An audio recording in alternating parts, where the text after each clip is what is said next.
I know that the population in the world is going to go from about 6.5 billion to 9 billion. It's going to be a huge strain on the resources of this world. And then there's the fact that we borrow between $1 billion and $1.5 billion a day, every calendar day now, to import oil. You're worried about the cost of the Iraq war. This dwarfs it. You're worried about the trade deficit with China.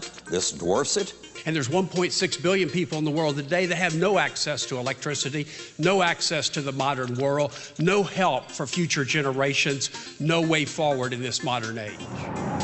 I'm Vanessa Green, and I'll be graduating from MIT this June with a master's in civil and environmental engineering. And I'm Justin Ashton, and I'm also graduating in June with an MBA from the MIT Sloan School of Management. Justin and I are both members of MIT's Energy Club. And our club recently hosted a conference where we brought together global thought leaders from industry, finance, technology, and policy to address the global energy challenge. And we are not going to solve the global energy challenge through boutique solutions. Scale is, I like to think, is the jolt of reality that can doom a clever idea to being nothing more than a dilettante's distraction. We've got to continue to move technologies forward. We've got to put smart policies in place at every level, international, national, regional, and local. And there's got to be adequate capital, literally trillions of dollars that we're looking at. Addressing the energy challenge isn't as simple as producing more energy.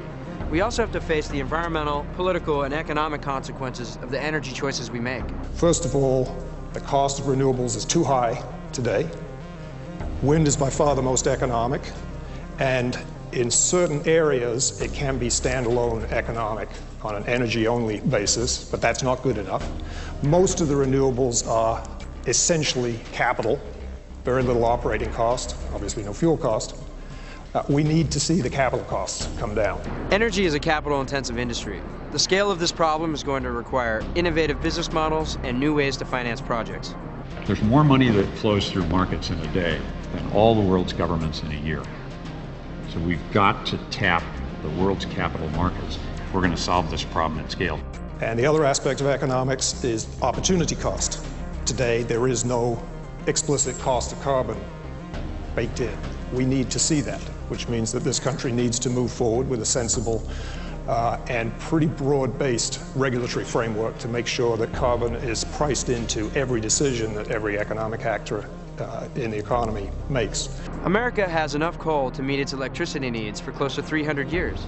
But because of concerns about climate change, is coal out of the picture? The math says that over the next 25 years, the new investments that are going to come online in coal are going to produce around 30% more CO2 emissions than the entire use of coal from the whole of humanity has produced until today.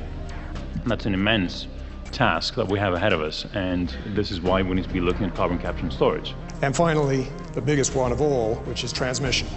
It is no good being able to generate 1 million megawatts of power in the desert Southwest if you can't get that power up to Cambridge, where people need it. So what about nuclear?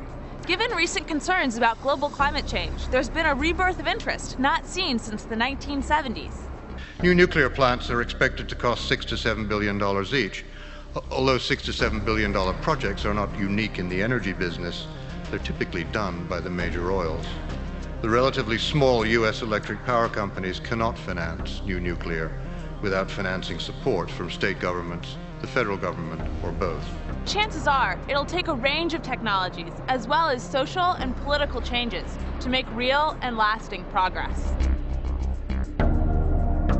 So what's MIT's role in all this? The problem of energy is the biggest problem around, and it deserves MIT's attention. So the unique combination of engineering and science and entrepreneurship and management and, of course, venture capital that all forms around MIT, we can solve the energy crisis, so we better get working on it. We have a long tradition in working in 3 ways that you don't expect from most universities. First, of course, we work freely across disciplines. We also work almost instinctively with a global perspective. And perhaps most important of all, If we want to accelerate the implementation of new technologies, we have to work enthusiastically with industry, which is something that MIT is particularly good at. But we need a sense of urgency, but not a sense of panic. We need a sense of hope, not a sense of fear. We need the politics of possibilities, not the politics of limitation and punishment. And no matter how ingenious any technology or how inspired any policy idea coming out of my campus, they just won't work without private sector leaders who can help solve our great shared energy problems, to transform those problems into opportunities. I originally came to MIT to work on water, particularly water management in the developing world. But since I've been here, I've gotten really interested in the nexus between water and energy. And over the past few months, I've been working with Justin on a startup called NanoPure for energy-efficient water desalination. And since coming to MIT, the focus of my interest has been at the intersection of entrepreneurship and clean energy technology. And one of the highlights of my experience has been working with Vanessa to make this business plan into a real company. When MIT chose to relight the Great Dome this past year, it only made sense to do it in an energy-efficient way. Thanks to innovative design, the dome lights consume less electricity than 2 hairdryers. And the new solar photovoltaic array behind us produces many times the energy that the dome consumes, making this installation a net gain for MIT's energy profile. As we confront the energy challenge on a global scale, we feel confident that MIT will continue to lead, providing clear thinking, innovative solutions, and as always, shedding a little light in the darkness.